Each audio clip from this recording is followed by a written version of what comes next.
What up, brand man? I started making music recently, but as a sample-based producer, I can't upload all of my music onto Spotify. Do you think I should only put some of my music on Spotify and some on SoundCloud/YouTube, or keep it all in one place for now?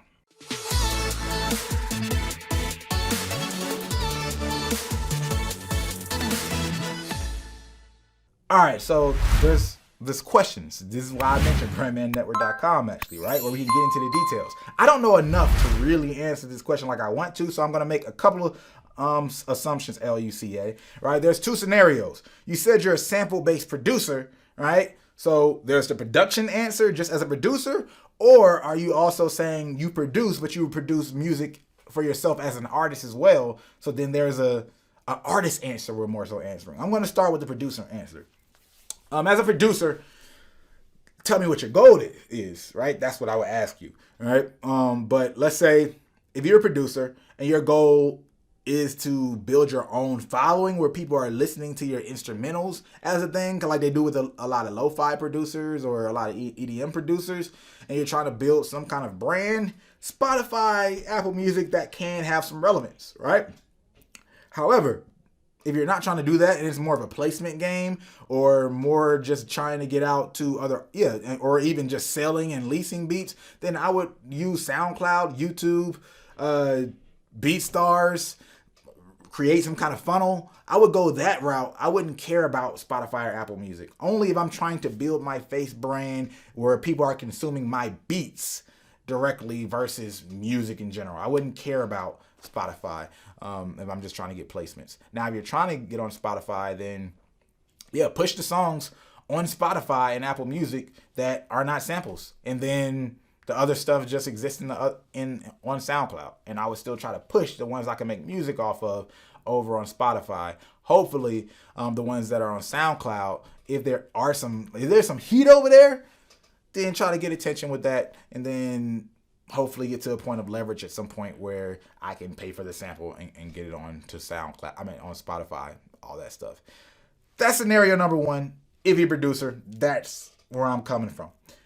If you're an artist, then, if you're an artist, one, still definitely post your music on Spotify and Apple Music if you feel like it's ready to be posted. Like anything, because you're saying you have some songs that are samples and some songs that aren't samples and actually could go. If you have some songs that could be on Spotify and Apple Music and you feel like you're ready as an artist because you did say you just started and you're developed enough and you feel like you want to start that process, put that on Apple Music and Spotify, man. Don't worry about these other tracks in that regard, right? You can have all your music on SoundCloud or Audio Mac or something like that, and then you have the music that can go on the DSPs, right? Do that. Now, well, actually, you wouldn't be able to do it on Audio Mac, I don't think, because you would have to check with on the Audio Mac scenario. However, the reasoning behind that is, one, you don't want to limit your attention that you can get just because you have other music that doesn't fit the criteria, right? So yes, you have two platforms. Two platforms is not that bad. I can tell you that it's better to focus on, one type of platform, which is the Apple Music and Spotify DSPs. And I would try to push that music because I'll be able to get the revenue from that music. And I wouldn't worry too much about the sample music because samples, they've ruined a lot of situations having those samples.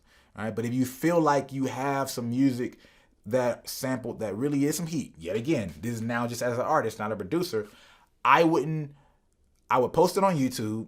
Hopefully it doesn't have the content copyright issue, but I would still definitely post it on social media and still try to promote it if, right, that song is so much heat that it will act as my marketing. So let's look at it this way. There's some people that blow up off of a song, and then that song is a sample, and then they lose like 90% of the money associated with that song, or 97% of the money associated with that song. For an artist who, for all intents and purposes, is unknown, right? You're in obscurity right now. I call that marketing. It's still worth that leverage to blow up, right? Because every song isn't created equal. Every song isn't a song that can blow you up. If you have a song that can blow you up and it has a sample and you're pretty daggone sure about that, I need to do a full video on this, but let that thing blow you up, man. Let that song blow you up. Now you associate that with a marketing cost that you essentially got for maybe even free because the song's going to pay you back enough, or maybe you're not super rich, but it covers at least the cost of the song and now makes people want to listen to you. So you bring them over here and convert them with the other songs that, again, might not do as much as that first song, but you've broken out of obscurity, right? That's better than pushing some songs that can't ever go and you've never really got known, right? So that's something to think about. It's strategic, right? People say don't get signed, but you might have a strategy where it makes sense for you. People say do get signed, right? And well, what's the strategy that works for you? And or don't be indie. Well, what's the strategy that works for you? There might be a reason that you're doing it beyond just the indie itself. It's the same when it comes to samples and all this stuff. That's why it's so important. I swear to you that to think beyond, hey, how cheap is this ad, right? What's the ROI of that ad? Or is this song sampled or not? There's so many strategies and ways to flip the game. There isn't just one answer. Right, so hopefully I helped you have some things to think about since we're not talking directly. But other than that, man, that's it.